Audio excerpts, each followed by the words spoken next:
Well, welcome to everyone just joining us, and welcome back to those of you who have been with us since the start of the day. We are excited to now move into our first panel, Reframing Success through a Regional Lens, which was designed to remind us of the power of our own resources here in the South and question the standards by which we measure career accomplishment. This panel will be moderated by New Orleans Film Society Documentary Programming and Filmmaker Labs Director Kyoko McCrae. And our panelists are Christine Huang, Sharon Arteaga, and Edward Buckles. And Christine, please let me know when you do get up here if I pronounced your last name incorrectly. This panel will be, thank you. This panel will be immediately followed by a breakout session, so we can all be a part of this conversation. So I encourage you all to stick around for that part as well. With that said, I will pass it over to Kyoko and our panelists. Really excited to have this conversation. So welcome to Reframing Success Through a Regional Lens. Before we get started, I want to introduce our panelists. Sharon Arteaga is a first-generation Mexican-American filmmaker based in Texas who convinced her mom to buy her a video camera instead of a quinceañera. Included in NALIP's 2019 list of Latinx directors to know, Arteaga's work playfully incorporates themes of generational, linguistic, and cultural differences between people. She was a 2019 Tribeca Chanel Through Her Lens finalist for her short screenplay In Tow, which also won runner-up at the 2020 New Orleans Film Festival South Pitch, and was a semifinalist in Screencraft's 2021 Film Fund. Arteaga is a past recipient of the Austin Film Society grant for her short film Plain Pretend, which won numerous jury and audience awards across Texas. Her short film, When I Grow Up, toured 150 cities in the US and Canada with LunaFest, and her video essay, When You Clean a Stranger's Home, is currently in the festival circuit. Welcome, Sharon. We have Christine Huang, who is a Vietnamese-American screenwriter, playwright, producer, and performer based in Austin, Texas. She was born and raised on the West Bank of New Orleans, Louisiana. Woo -woo. Her screenplays and stage plays are centered on women of color and the rich diversity of the American South. Christine is the 2020 winner of the Writers Lab, 2020 selected participant of the Tribeca Film Institute Network, 2021 and 2020 Sundance second rounder, and 2019 and 2017 Austin Film Festival Pitch Competition finalist. She has spoken on numerous panels about diversity and inclusion in the arts, including the 2019 South by Southwest panel, Crazy Rich Wakanda, Building Buzz and Selling Seats. Currently, Christine is writing Romeo and Katrina, a musical theater play set in post-Hurricane Katrina, New Orleans. And it was featured in a January 2021 episode on PBS American Portrait, centered on Americans who are working to build a more just and less racist world. Welcome, Christine. And finally, we have Edward Buckles. Welcome, Edward. Edward is a filmmaker, director, and video artist from New Orleans, Louisiana. He is the founder of House of the Young Entertainment, a New Orleans-based production company providing a creative platform that authentically uplifts the narrative and shows the organic existence of Black and Brown creators.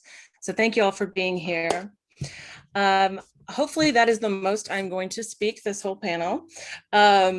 So to get us started, I wanted to just talk a little bit about the purpose of the discussion, which is to unpack some of the quote unquote traditional markers of success. But more so, it's really to think about what success looks like for us as filmmakers and artists in the region. You know, I think too often we let others define what success looks like, and we don't account for and define what success looks like for ourselves, which might be quite different. And so it's not to say that top tier quote unquote festival premieres or write-ups in Variety are not important to us. They definitely are important and serve a purpose, but when we're too focused on these things that come from a sort of celebrity culture that props up the individual voice, it's kind of easy to lose sight of how we really want to create change in the world through our work in the region, in our communities.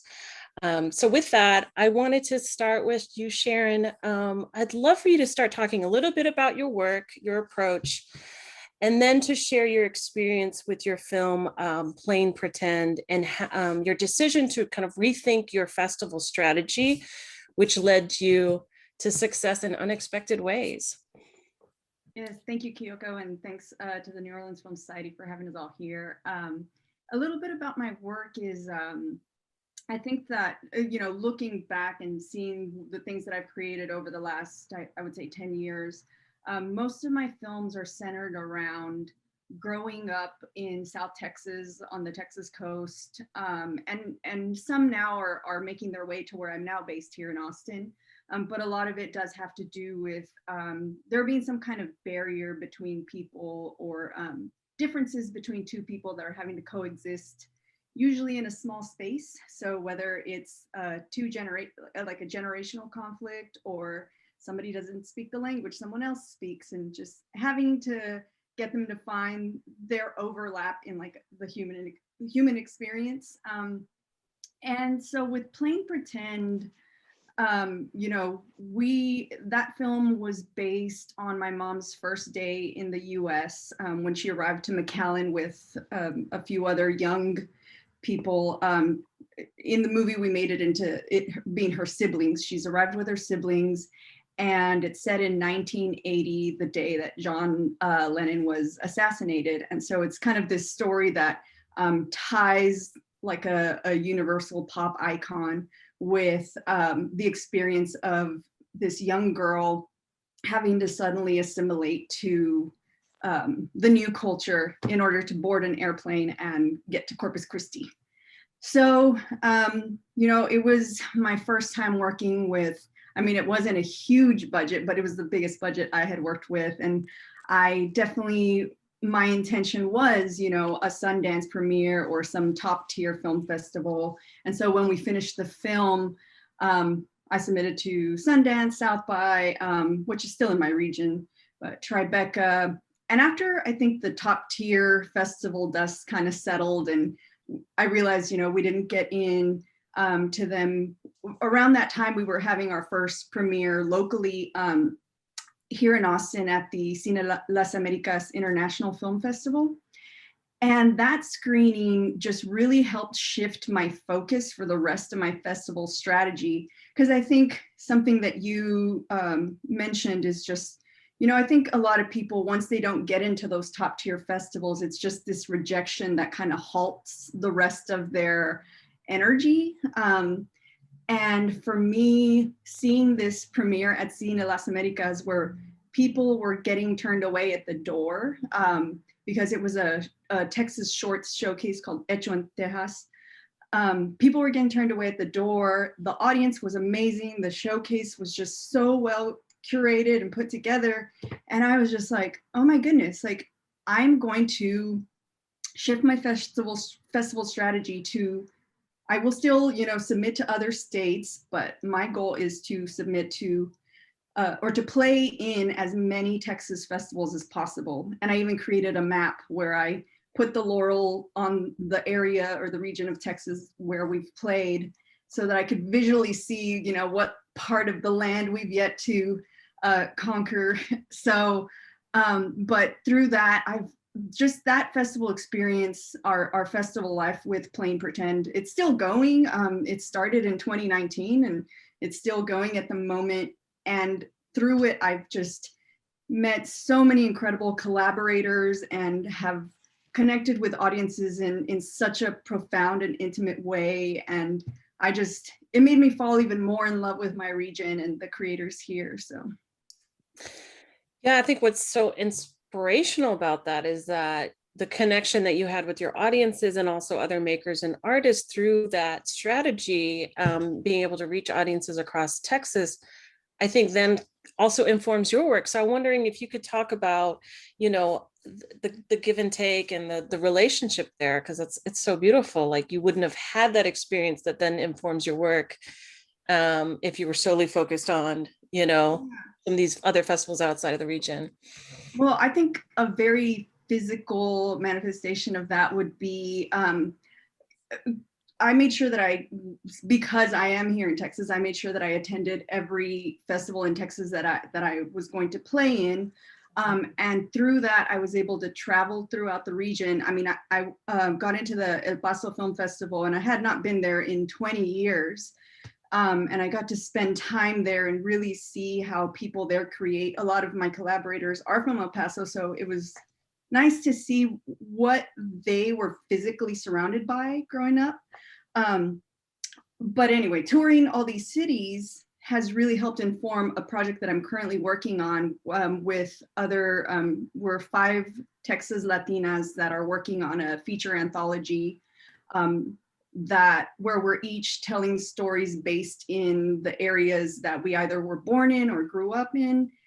And so I think that physically traveling to these areas has helped me connect with my sisters that are part of this project. And it's really informed my writing, and maybe even like the sensitivity I have in hearing them talk about what they're creating for that anthology. That's wonderful. Thank you so much for sharing. I want to turn it over to Christine. Christine, tell us a little bit about your work and your approach to art making, and kind of building off of what Sharon shared. Maybe you could talk also about the success in terms of connecting with different audiences through your work. Yeah, so thanks for inviting me here, New Orleans Film Society. So my background is in theater and film. So I started as a playwright.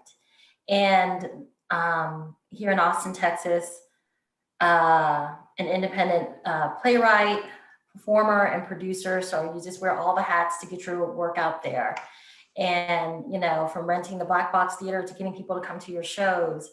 And when you're writing something with the aim of having people see it, the wins happen when people are seeing it and connecting to it. So that's one measure of success, is to see if your work is resonating with folks. And so I remember in one play I wrote, A Girl Named Sue.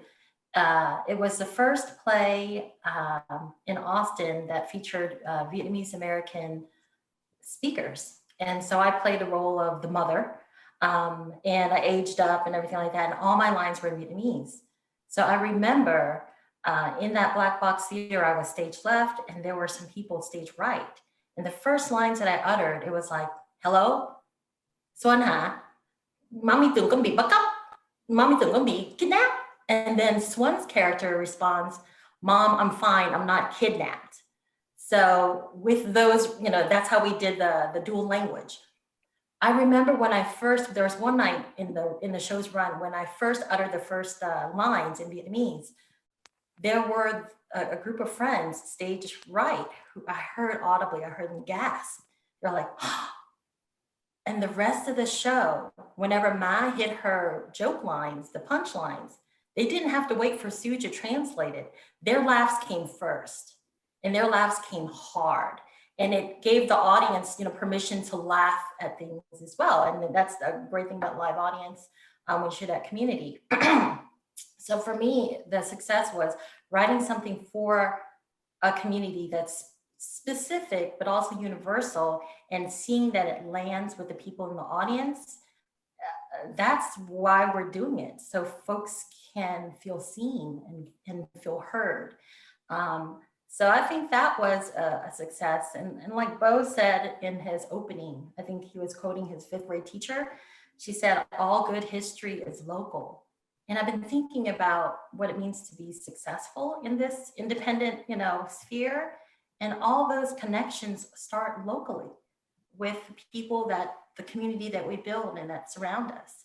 And now that I'm writing developing my, I have a comedy feature, Fly Girl, and it's getting buzz beyond just the local. And for me, it still feels very intimate because people are connecting with it, and something about the story resonates with them. Something about the story of like an older woman who's Vietnamese and a size 14, they want to see her win. They want to see her succeed. And that's really special to me. So I guess that's one way for me to define success, is like, are people connecting with the work? That's cool.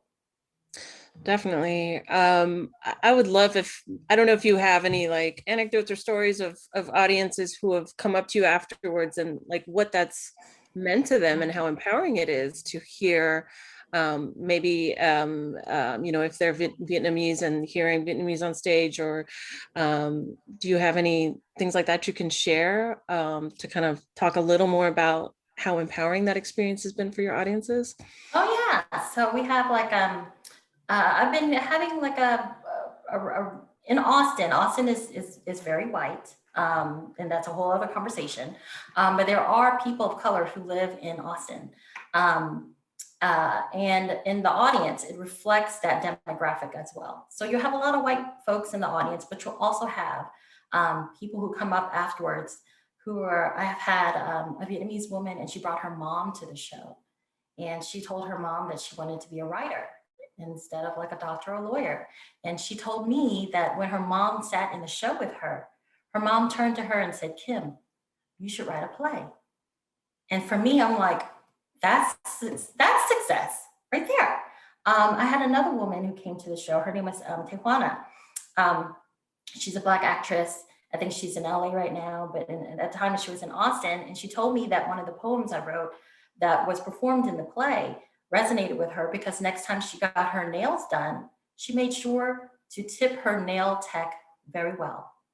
And that was something that was addressed in the poem, in the play.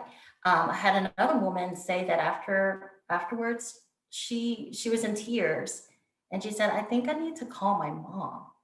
And I heard that from several people.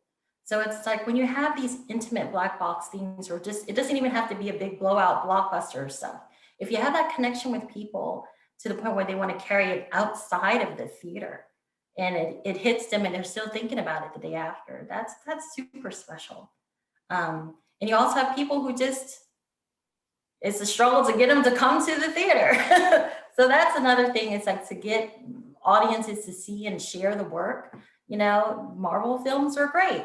Broadway plays are great, but local artists are also really great gems that need to be discovered. So I think that would be a bigger win if we can get folks to focus on uplifting local artists. For sure. Thank you so much, Christine. That was great. I want to turn it over to Edward Buckles. Thanks for being here. Let's start off by, if you could just tell us a little bit about your work, your approach to your work. And then I'd love for you to kind of connect this idea of defining success in terms of connecting with audiences.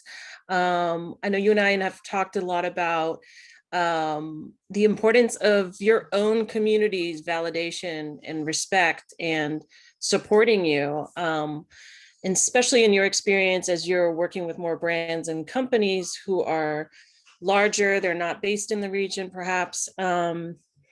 So yeah, maybe we could start there. Absolutely. Thank you for having me. I'm super excited to be here.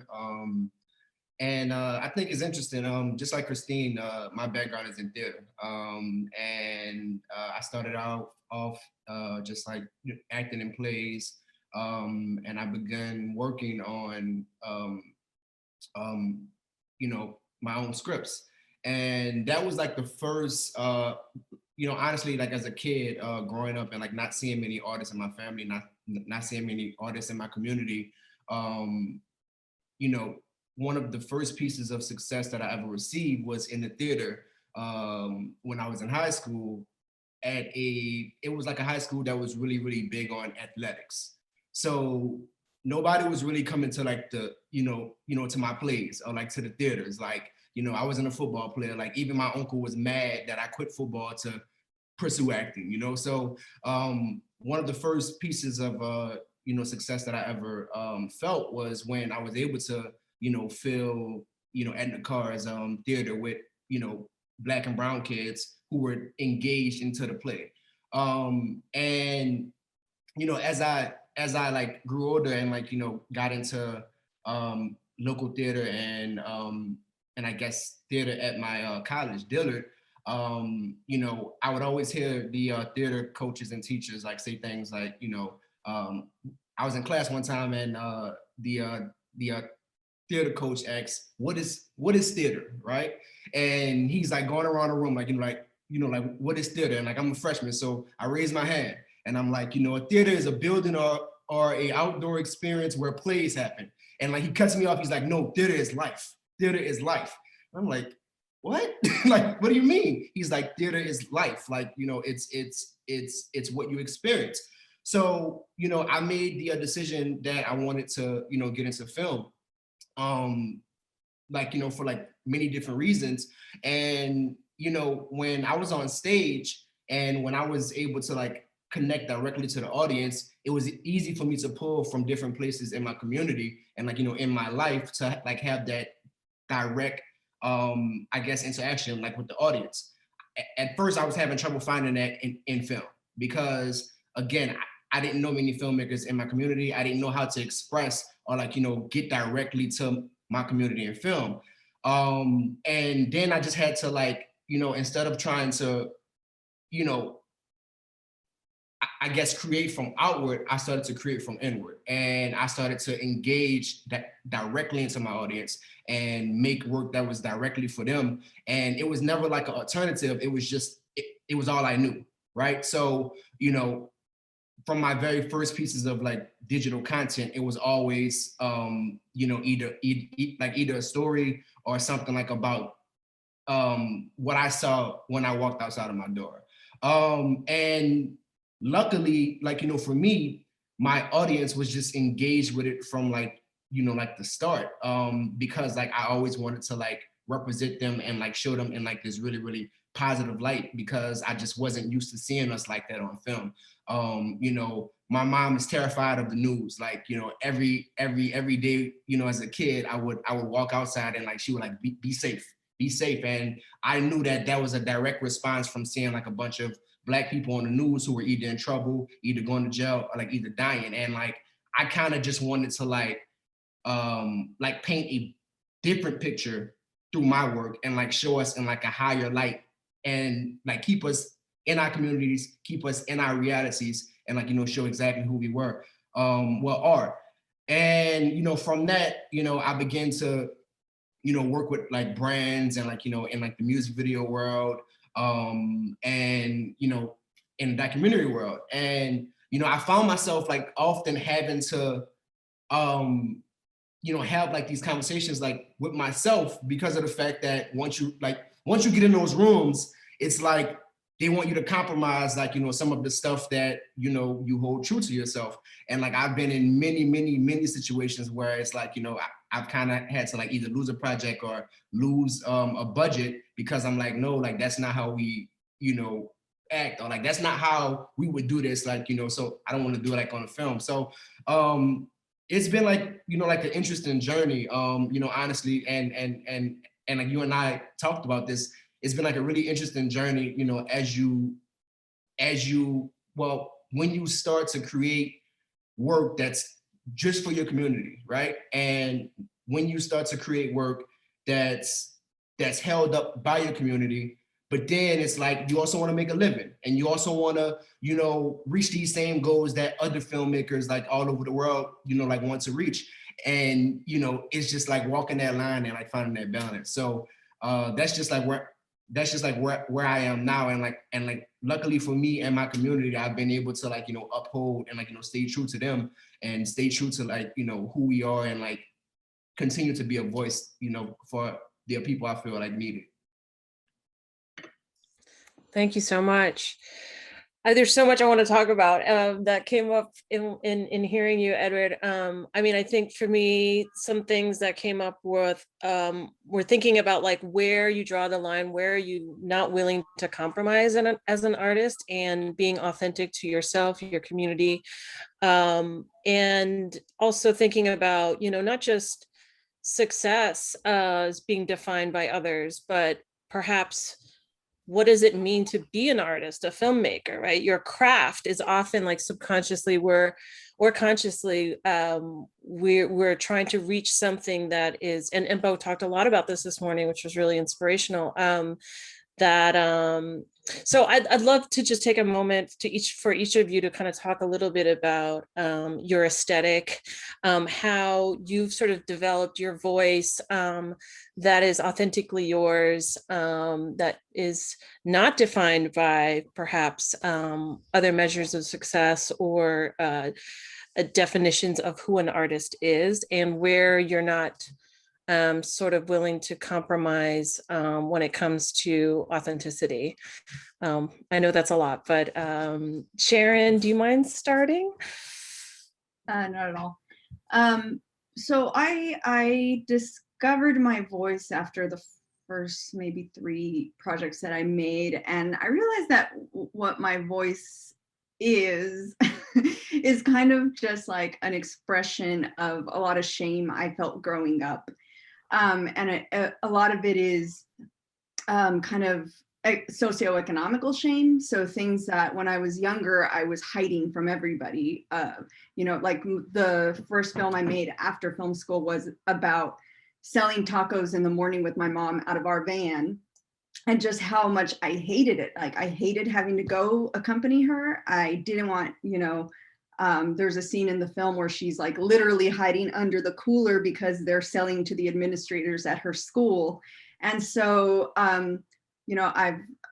that's that work. The project I'm working right now is about a mom and a daughter who wake up to find that their mobile home is being repossessed with them inside of it. And so again, it's kind of about, or I think I'm making the project for several reasons, but one of them is just I remember growing up and just being very ashamed of living in a trailer. And there are so many things that I'm working through about that.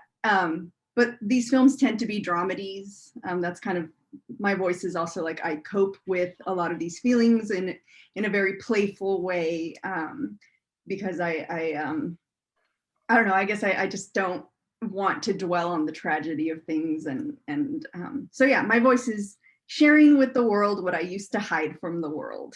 And I don't remember the other part of the question, but Well, that's great. I mean, I think that the only other thing I was saying was just about this idea that Edward was talking about, of like where you won't compromise, your own authenticity and the stories of your community. Yeah, I think that comes pretty easy just because I am speaking from my heart, and I know what does resonate with me and what doesn't. But I do also not make things just for myself. So my creative process is always finding the part where someone else is going to overlap with my experience, and where it's not like, hey, everyone, look at my life. It's more like, hey, here's my life. Like this is somewhere in here, there's an overlap between you and I, and let's connect on that point. And it has been different for various people. Thank you. Christine, do you want to talk about, I mean, you started talking about it earlier, but, a little more about your aesthetic and how it's informed. And yeah, I mean, you and I had talked about authenticity and like looking at how, and Edward, you're talking about this too, but, how Hollywood looks at the region and comes in and, through their own lens, oftentimes portrays our region in a very different way. And so maybe you could talk about that as well, or just things that you've observed. Mm-hmm. Let's see. So I guess if you had to categorize, I write a lot of comedies. I don't know why. It just comes out. And people read it and like, this is funny. You're a comedy writer. I'm like, but I'm dramatic too. Like, but you're really funny. So kind of, focus on that. So I would say that in my stories, if they're comedies with some dramedies or something, I like to, I like to have the audience feel, I like to coax them and charm them and then have them fall in love with the characters. And then at Act 2, we break their hearts. And at that point, they feel that they trust us, though, that we can hold them to the end and bring them to a catharsis. And then they leave feeling hopeful and carry that hope out into their world. So maybe that's a comedy. I don't know. But then those are the kind of things that I write. And in staying true to those stories, it's, they say, write what you know. And I've been thinking about that. And I think I'm writing what I know is truthful. And that allows me to expand beyond my lived experience to empathize with different characters. And hopefully other people will walk away with some empathy too, with different characters that aren't mainstream. I think I write the underdog. I write stories that have traditionally been invisible, and I like to bring that to the forefront. And so in staying true to that and true to character, the screenplay that I have right now, which is how I got connected with the New Orleans Film Society, is centered on a woman who's over 40, who has dreams from her childhood that she wants to have an opportunity to now dance. And she's also not just older and a mom, but she's chubby. She's like a size 12 or size 14. And you don't see that representation of Asian American women very often. And that character is like inspired by me. I usually write characters that are inspired by other people, and I play side characters. Here, I was like, let me put myself out there. I did a live reading of this, the script, and a lot of laughter, a lot of community building. And then afterwards, an Asian American woman approached me. She was a producer. And then she asked me, would you consider having your protagonist be skinny? And I was like, you missed the whole point of my story, And I'm like, who are you trying to appease? That's like making Constance Wu white. I think I might even told her that, And I was like, this is a story about this underdog woman, and she's an underdog for so many reasons. And the fact that that comment was given to me by a Vietnamese American woman in the film industry tells me that I need to push through, because we need to deprogram something when it comes to what a female lead can look like. So that is a point of compromise that I did not compromise. And I moved forward, and I'm starting to find more people on my team who believe in my vision, believe in my story, believe in what it says. And she's not going to lose weight. She's fine as a size 14. So that's one of my, I'm not compromising on that. Yeah. I mean, I think not only is she totally, that producer is missing the whole point of it, but I think, to bring it back to this idea of success, like part of what you were trying to do with that, with this character, would be completely compromised.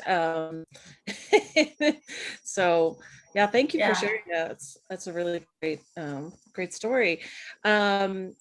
So Edward, can you talk a little bit about how your aesthetic is informed by who you are, where you come from, and then also just if you're open to it, I'd love to have you talk a little bit about, your brand, your slogan, We the Culture, and how it was co-opted by Facebook.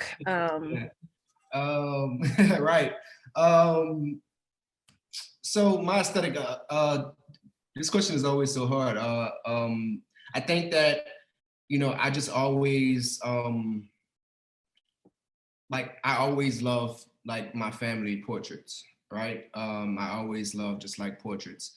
And portraits are so important to the Black family. My mom always says that, that her dream of being a photographer and filmmaker was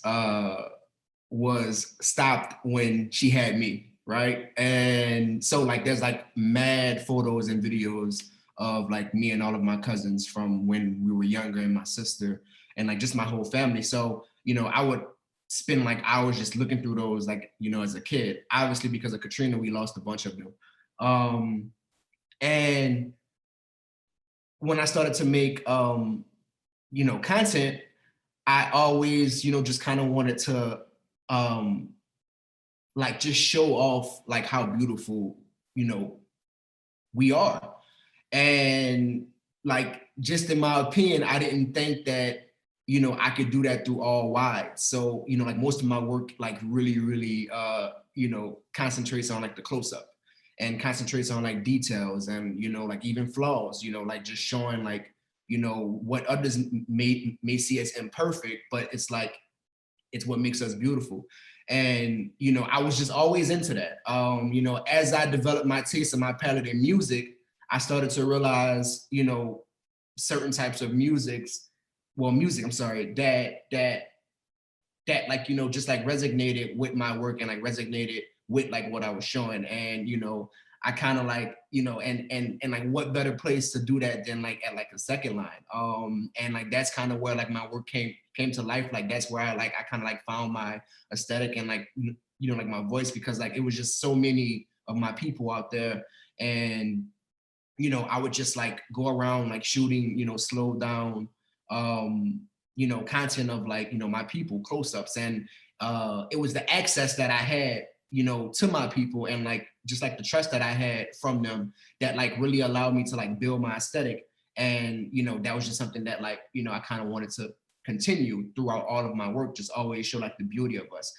What's interesting is once I began to get booked for projects, you know, I'll never forget it. It was a music video that I got pitched for an artist named NBA Youngboy.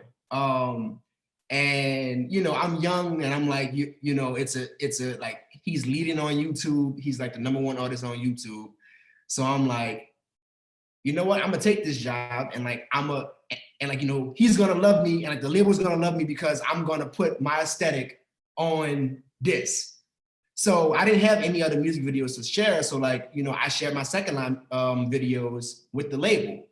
Of course, they came back like, yo, you don't have anything more, like, you know, what they say? It was something stupid. Like they said something stupid, like, yo, basically like they were like, yo, like his audience is from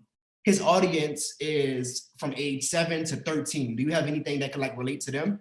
And I'm like, well, I teach high school, and you know, and like I have some 13-year-olds and, you know, even 14-year-olds like in my class who love this type of work. In fact, they actually want to make this type of work. So, you know, like, you know, what exactly, you know, are you telling me? And I wound up getting the job, and like, you know, we did it, and like it was just like, you know, like a situation where the video came out beautiful, and like, you know, we integrated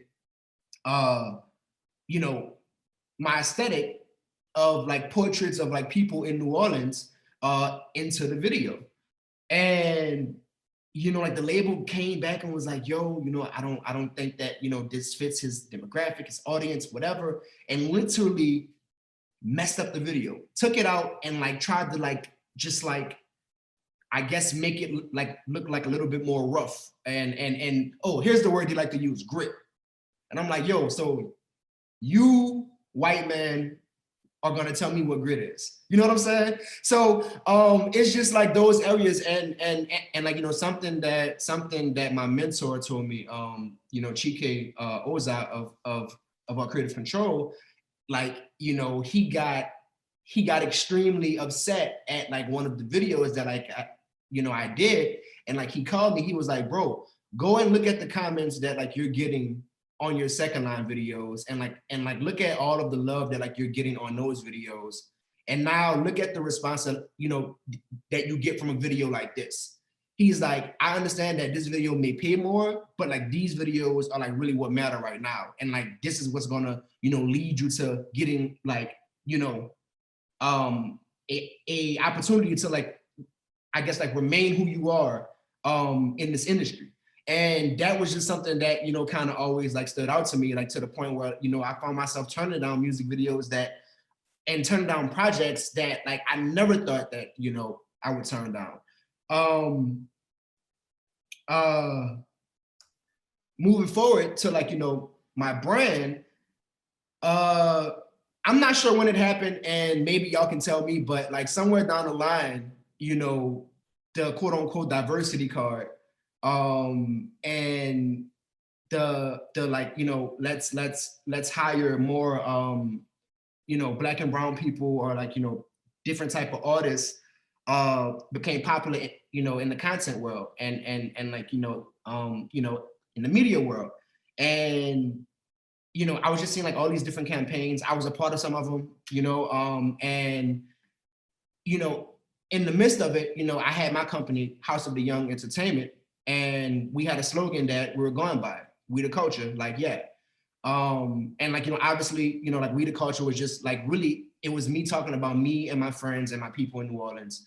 Like just saying like, yo, like we the culture. Cause like I was seeing us everywhere. Like I was seeing us on movies, in music, in art. I was just seeing us everywhere. So I'm like, we the culture. And like in New Orleans, we say like, yeah, behind everything, So like, yeah, was like the period, you know what I'm saying? So, but it was just something that like me and my friends were saying at first. And then once I started to make the content, I started to put that on every project, on like, every video, whatever. And then we did a digital exhibit at Axiom exhibit on Ferret Street. And we got like a lot of press for it. And, it became like a situation where, I started to do like the shirts, and like we sold like, mad shirts like to people all over the world, to people in that Facebook campaign. You know what I'm saying? Like, so it's so to answer your question, like, as of recently, Facebook came out with a campaign called We the Culture. They are dropped the like, yeah, but they came out with a campaign called We the Culture. And it was literally almost like the exact same mission that like, my company and like, my friends have. And, like, luckily, I had the right people on my team at the time. So we're trying to like, handle like some things in-house right now. But I can tell like what game they're trying to play, because like right now to them, I'm small fish. So, like they want to play like the weight game and like the fatigue game. And like, they've even reached out to me and like, tried to offer me quote unquote collaboration, with them. And it's just like a thing where it's like, honestly, I'm so laid back that like when it first happened, I was like, it's cool. I got a million ideas. I got a million slogans. I got it, like, it's whatever. And it wasn't until I saw, my friend Chloe, who I met through you all, post this long paragraph, on the page, and it was ugly. It was ugly. And when I saw that, I was like, wait, like, like we the culture means something more to the community that I've built than just me. And so I was like, we definitely have to fight for this, because like, this isn't just about me having, a million ideas. This is something that, literally I built a community who believes in this. You know what I'm saying? So that's where we are now. Luckily, I told all my friends, like, we got time today, like, because of the fact that it's like, normally I'd be like, like whatever, but because of like COVID and like things have slowed down, and like, I'm in the middle of an edit right now, I got time to wait. So as long as they want to take to like, respond to like the letters and whatever, blah, blah, blah, we go wait. And like, until then, New Orleans is like still at their neck. It's like everything they post, somebody from New Orleans is like posting like, nah, y'all stole that from House of the Young. Nah, y'all lying, chill. So, and like, to me, that's success. Like to me, having a community that would just go to bat for you no matter what. You feel me? Like, that's success to me. And, I just, think that, after all the projects that like I'm doing right now, it's like, I can never compromise now. It's like, because it's like, I understand like the strength in my community and, and the voice of my community. Well, thank you so much for sharing that. I think there's so much that we can, I mean, it makes my blood boil, but it happens so often and we don't talk about it enough. And so it's a testament to your power as an artist as well, like the content that you're creating, the connection that you have to your community.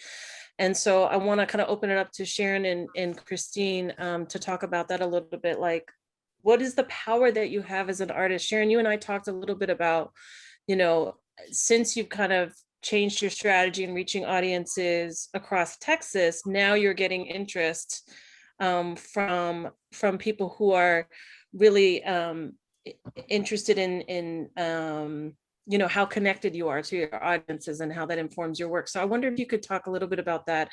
I think we have about 10 minutes left. And I'll make sure to come back to you, Christine, as well. So, yeah. Yeah, I'll talk about, there's a project right now called When You Clean a Stranger's Home that is a video essay I made. And I did it through a grant here in Austin that the mission is to like elevate the city's cultural vibrancy. And so when I made that film, I was very strategic in the hiring process of it, prioritizing Latina filmmakers and women of color, and then kind of going down the list. And the last resort was just, someone that didn't fit any of those things. So through the project, like we were really able to, you call it like mentor several people that either hadn't been on set before because their name isn't usually getting recommended around town. And we got to work with just a lot of underrepresented filmmakers on it. But you were talking about getting people from outside of Texas.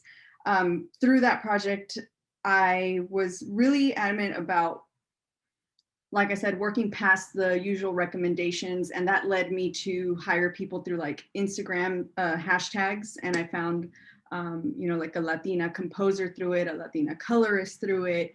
And then, so now we're playing in other states, and part of the intention of the project not only was to strengthen like the filmmaker base here in Austin, but it was also to connect with domestic workers, and then first generation people who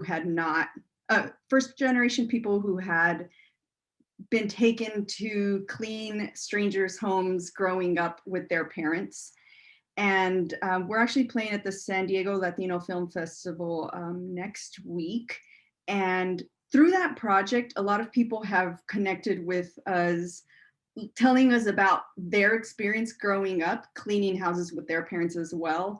And through it, I've been able to get, recently I got interviewed by a journalist because he was talking about his own memories cleaning houses with his mom. It's Carlos Tonight. And I think, yeah, we're connecting with people both here and outside of Texas, because that is something that happens outside, even though I experienced it regionally. Yeah, thank you. I love all the connections that are being made here. So powerful. And before I forget, I know there's been a request in the chat to, if you all want to share your websites. I know Zaf just put some handles there, but to the panelists, if you want to put your website or any other social media sites, things, feel free to add them in the chat so folks can become more familiar with your work. So just a couple things as we're kind of moving towards the end. We are going to be in a break. We are going to do breakout groups here, and it'd be wonderful to continue this conversation in smaller groups. And so just also want to be talking about the connection between, as we're talking about the experience of filmmakers, also how is this mirrored in organizations when we think about what success is, so that as organizations, we're also supporting artists and not just thinking about elevating the individual, but like how does supporting filmmakers in the region also support our communities. And maybe connected to that, I'd love to hear from y'all, thinking about success, maybe in how artwork and our films, our work can help to create social change. So whether it's, Edward, as you talked about, sort of elevating this narrative of Black and Brown people in your community. Christine, you've talked about this as well, but like, what are some last thoughts about how we define success in either the messages or the narratives? What are we trying to do with our work ultimately in trying to create a better world. Christine, do you want to Yeah. start? I think just we could just boil it down to just the basics of storytelling. It's empathy, right? To put other people in the shoes of your characters so they can travel that journey as well. They care about that journey and they want to see where they end up. So I've been thinking about this too with the large rise of anti-Asian racism. Um, it's very emotional and you feel helpless. You don't know like what to do. What power do you have? And as an artist, sometimes you feel like, well, I'm not a doctor saving lives. How do I save lives with a pretend fictional story? Maybe it's that it's another entry point to show people that we're human. You know, we're not a virus. Maybe that could be another doorway to success is to share humanity and have people care. Absolutely. Thank you for sharing that. Sharon, Edward, do you have thoughts on that? Yeah, I would completely agree with Christine. I think a lot of the questions I get asked when I show my work around is just like, why did I treat such a serious subject with such a, like through a comedic lens? And I think also for me, it's about accessibility and showing people like, you know, it's funny that you think it's fresh to laugh at things, but as a Latina, because maybe you've seen most of our stories rooted in tragedy or seen, you know, as like a cartel movie or something like that. But I think that through my films, I'm able to show people just being people. And at the end of the day, just like accessing that universal emotion that we all share with each other and that we have more in common than we don't. And yeah, I've discovered that the things that I used to feel that set me apart are actually what connects me to other people. Because I like to have my work remind people that they're not alone in what they're going through. Like I used to feel alone in that. Yeah, thank you so much. And I just want to recognize, I appreciate the vulnerability, the honesty, the openness, because like Edward said earlier, you know, like theater being life, like art, film is life. What we're talking about is our lived experiences that are so important. So Edward, any thoughts about, you know, what you're trying to, how you're trying to create change in the world and how you're measuring success in how you're doing that with your work? Yeah, you know, I think that's something that I'm dealing with right now. You know, I'm currently editing a documentary that I've been working on for the past 8 years. You know, that explores like the narratives of the adolescents after Hurricane Katrina. So I've been following you know, a bunch of you know, young people who experienced Hurricane Katrina, including my journey. And I just think that like something that like I've learned as of recent is just like how important it is, like just to heal. You know, art can be very healing. Creating art can be very healing. So you know, like I know that right now, and you know, something that like I've been told like a lot is just like how quote unquote resilient, you know, like my work is, and like, you know, how resilient the, you know, Katrina babies are. And you know, I kind of straddle the fence with that because it's like, to me, resilience is a form of trauma, you know, sometimes, you know. And you know, I just think that like what I'm trying to do through my work and like, you know, with the subjects in my work, all of my work is just like show possibility for healing. And I'm also trying to heal in the process. And right now, that's what success looks like for me. Maybe that'll change once I'm fully healed. But you know, that's just like where, like that's where I am right now. Ooh, that's beautiful. Showing possibility of healing in our art. I'm gonna definitely take that with me. Thank you all. This is amazing. We are going to continue this conversation in some breakout rooms. So just want to take a couple minutes to explain how this is going to work out. But we are going to have staff members who are going to moderate these different breakout rooms. And in these breakout rooms, we wanted to build on this conversation, this panel, and talk about, and I think maybe if the moderators can have these questions also in the chat, that would be great for the different breakout rooms. But the questions are, what are some traditional markers of success that work against us and hinder Southern storytellers and communities? So you'll discuss that as a group for 5 minutes. Then we're going to look at how, if we let go of traditional notions of success and define it for ourselves, our organizations, our film, what would that look like? Think about it and fill in the blank. My film, my career, my organization would be successful if blank. I would know I was successful if blank. So we'll do a little bit of personal brainstorming and then share with our group. And then we're gonna all come back together and share out some of the discussions that came out of these breakout rooms. Okay, one question that I have is, and bear with us as this is our first sort of breakout session. Will people automatically be put into breakout rooms? Okay, great. I'm seeing some head nods. Any last thoughts from the panel before we transition to the breakout rooms?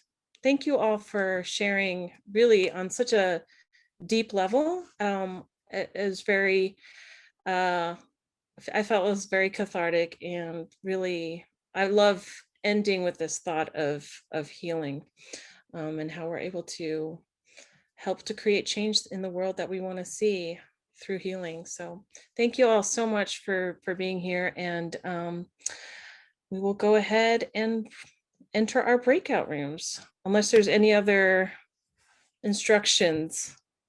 Good. Okay, great. We'll see you in the breakout room. Thank you all for I know my group had a very rich discussion. I'm sure we all did. So we're gonna just call on the moderators from the groups to just report back some of the things that came up. Yeah, so let's see. Xandashay, can I start with you? Yeah, absolutely. Getting my Zoom configuration started so I can read. So what are some of the traditional markers of success that work against us and hinder Southern storytellers and communities? We said this idea that you have to leave a place to make it, and needing to move to, to LA, for instance, to be a part of a writing room, when in fact, so many writing rooms look just like this with fewer people. Someone also noted that, having to leave for this idea that you have to make it, but the stories that you actually want to tell as a filmmaker, you end up coming right back to the region to tell. So that's something to note. Not getting traditional distribution deals in the South, that Southern filmmakers find a challenge there and have had more success doing things DIY. But you're seen as, being less successful for that. And then, there's not a lot of local outreach done to community as well. The next question, if we let go of our traditional notions of success and define it for ourselves and our orgs, what would that look like? We wouldn't be waiting to be discovered by other people. If we reimagined it and made ourselves the megaphone, that's the disruption there. And if places like New Orleans were the mecca for distributors to look for Southern filmmakers and Southern films, rather having to lean into larger institutions, if people invested in Southern organizations who have already built relationships and trust with their communities and trust those organizations to know how to serve them.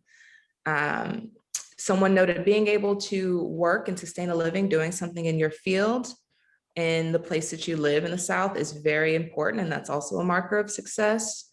And the last one, I would be successful if, these are some of the markers, being intentional around creating community-based programming, especially within museums, making that programming accessible to the community and making sure that the community sees themselves represented within it. And then Christine brought this one up. That's really great too. The nature of this industry is a hustle. So success can also be elusive. And maybe that's what fuels us to keep pushing. And perhaps success isn't something that we arrive at. Maybe it's found within the journey and the ability to keep showing up and to persevere. And then just the empowerment of storytelling for people within this region to know that they have a voice and a story to tell. Bam.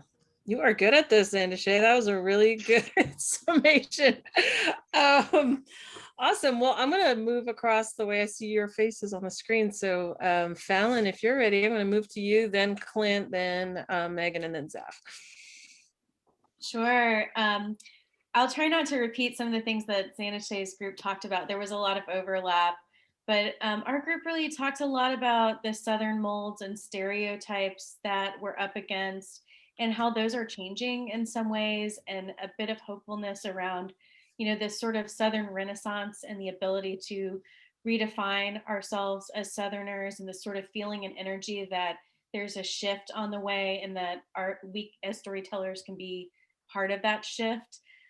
We had some good conversation around one element of a sort of Southern aesthetic that is less understood is around pacing, that the pacing that we are used to, the flow as it goes in the South, is not necessarily appreciated in film, in terms of the ability to let things soak in or stew or take ample time, is something that some of the filmmakers in our group felt a pressure to rectify for commercial opportunities, or a pressure to change about the way they might authentically tell a story. We talked a lot about the resonance of Southern living being something that everyone knows about us, and there's some things about us as Southerners that are well known, but there's still a lot of misunderstandings about who we are as a community, and also that the community is not a monolith. And especially the difference between Southern experience across metros and rural areas, and what the convergence of that looks like, and that there are nuances there that aren't often encouraged to be spotlit in storytelling. In terms of defining success, I just want to reflect that a lot of what came out of this conversation really fell well outside of capitalist notions of what success looks like. A lot of folks talked about success, knowing they were successful if the work was truly collaborative, or if the integrity of the work was reflected back in participants' feedback about their experience, making connections, connecting and collaborating with others. Definitely some conversations about sustainability as a marker of success, being able to pay a living wage to everyone who's involved in the making of a film, and just sustainability for directors and producers as well, and collaborative community sustainability beyond any one project or a film. And there were some other really interesting pieces about some artistic challenges needing to be solved, like how to capture invisible forces in a film, and difficulty like showing that visually, and how a film could be successful if they were able to solve that artistic challenge. But all in all, a lot about the impact of the work, and less about validation from outside, I think, is what I heard in the conversation. Thank you. Thank you so much, Clint.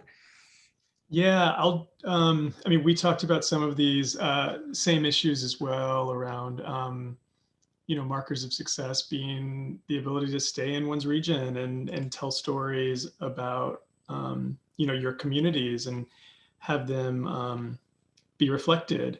I think that there was a lot of frustrations just with the practicalities of needing those finances, like the impracticality of working outside of that capitalist system you mentioned, Fallon. Someone, brought up, how do you make the painting if you can't buy the paintbrushes? And so kind of the measures that people have to go in order to get their foot in the door, or get the kind of funding necessary just to even make their work, Jonathan pointed out that sometimes in the regional South or small town South, art is seen as a hobby and is not seen as something that is deserving of funding. I think that, you know, we at organizations see something very similar. The major funders of, you know, organizational work are not coming from the South. We don't see those same foundations in the region who are stepping up to support artistic endeavors, especially within spaces of film. I mean, continuing in the organizational success vein, Anna, who's repping Working Films today, talked a little bit about reflecting the goals and successes of the artists we're endeavoring to support as being, or as being what should be our own measure of success. So aligning the success of those we're trying to support as being our own goals and following that roadmap. We talked a lot about nepotism too, how white communities and white individuals are able to step inside those doors and gain access to spaces that others often can't, and how it's so important to, when nepotism does work in your favor, to ensure that you're holding that door open for those who are coming in behind you and who might not have that same kind of access. Couple other things just to note: the frustration that some of these top tier festivals that can be really important for a film's journey are sometimes groups of people or populated by communities who really aren't the ones who the film was intended to serve or who the film was made for, and how that can sometimes really not work in the favor of the artists behind the film or the communities who the film is seeking to support and lift up. I'm going on a little too long, so I'm going to pass it on to Megan, but yeah, we had a lot of great conversation. Thank you. Oh, Megan, I think you're muted. There you go. Sorry. Okay. Yeah, we had a lot of great conversation as well.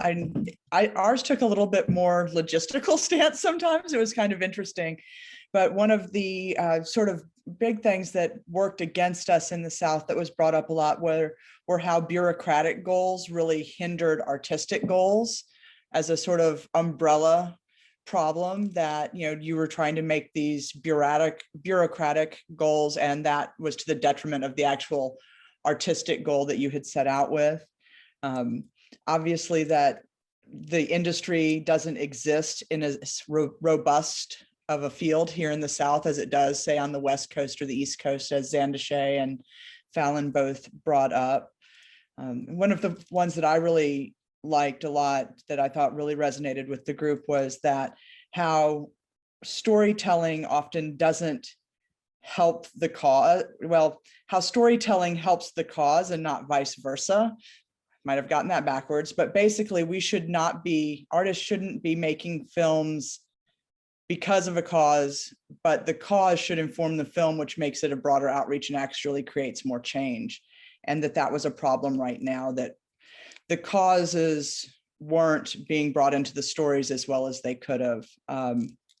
Also, just diluting cultural impact by intercultural cutting was a big topic that we discussed in terms of problems, and that a lot of filmmakers that were working on projects that had multiple cultures in them found that there was a lot of pressure to do a lot of intercultural cutting that was detrimental to the audience really understanding the different cultures that were being portrayed and the stories that cultures they were supposed to reflect.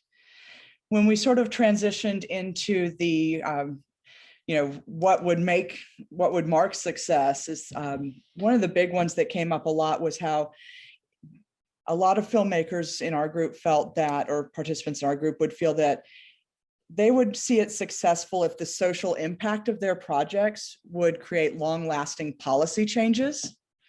And that was a big marker of success. Or if, there was more audience interaction, or if they could be more in touch with the conversations that they're trying to build through their films, that they would feel that they were successful after the film was out, if they had more chances to build on those conversations with the viewers afterwards to see where those conversations really went. That was a huge marker of success. And that another one would be to really find ways to really measure and see the effects of bridging cultural, social, racial, economic gaps. And they're not really sure. The big question was, you can see it when you're making your film or in the middle of working on a project, but you can't really see how this translates post-distribution. And so that was an interesting one that was brought up. And then finally, I think that it would be a measure of success would be if there was a comfortable long-term financial runway for organizations, for programs, for filmmakers, so that all of the amazing projects that are being worked on and programs could continue being amazing and set the stage for the next wave of programs and films without the constant worry and anxiety over financial stability. Great, thank you so much, Megan. Zaf? Hi, sorry, your jet is flying above me. So we had a very interesting discussion too. We also had a lot of common outcomes, so I'm going to try not to repeat those. But Edward Buckles had a very interesting and important input that like productions, when they come and shoot in the South, they think they come here because they think it's cheaper to shoot here, and they try to get the cheapest labor and the cheapest crew as possible, and that hinders a lot. That hinders the creativity of the local teams here, whether it's like a big production or like commission of a small video. It really affects the budgeting that they spare for the South. And then we had Erica from Atlanta Film Society, who mentioned that this idea that there is no talent in the South, that the productions that come from New York and LA who come to southern states and produce films here, they bring their own crews, own writers, own producers, and this prevents local storytellers from telling their own stories. And we had another interesting and like different input from Talaya, who is from Maryland, and the idea of the confusion around what is considered the American South when it comes to granting and funding organizations, framing their or like eligibility requirements up, and mentioned that Maryland is always like kind of overlooked and not considered as South, and sometimes it does, and like it's just not clearly communicated. And also it also like speaks to the stereotypes of what's Southern. You're either too Southern or not Southern enough in many different ways. It really depends on the perspective of who is addressing to you, or the problem of productions coming in using the South as just a location and not anything in the narrative, and just like mimicking other cultures while like using the South as a set. And then we also talked about how development funding is really hindering Southern storytellers and filmmakers, plus the lack of diversity and inclusion the production companies the production companies bring or consider when they're hiring crews here. And around success, we also had a lot of talks about Lee actually brought up Stevie Rainey Warren's comment from NOAC that locating writers' rooms in the South is really important, which was also discussed.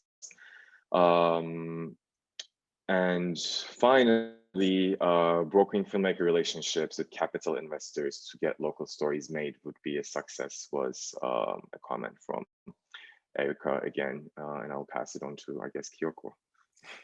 Yeah, so I'm going to report back on my group briefly. Thank you all. That was amazing.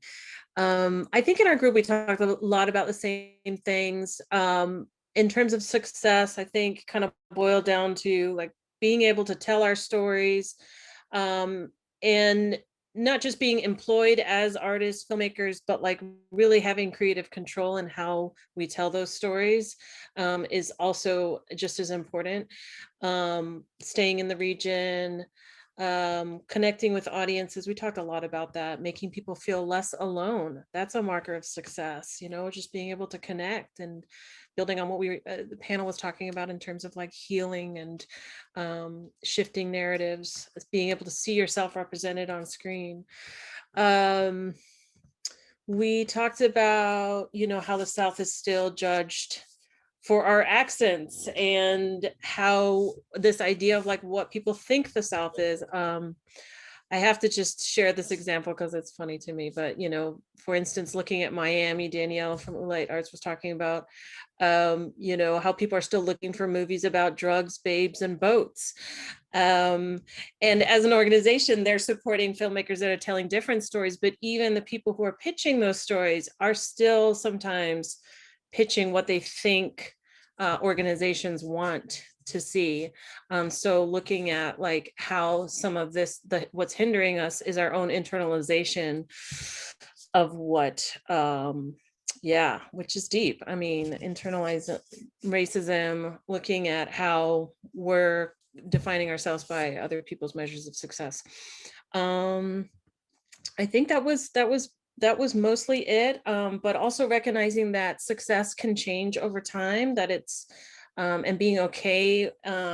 Bridget from Indie Memphis talked about being okay with ambiguity and being flexible and also being accountable, and that success is always changing, and you know that we have to also respect that individual person's idea of success may be very different from the next individual. So and even when we're talking about redefining prestige and success, like what we say versus what we do is sometimes not always aligned. So as organizations, we have to also like really be accountable, not just in how we act versus what we say, like making sure that those things are aligned, but also how we invest in communicating how we're defining success, that's also just as important.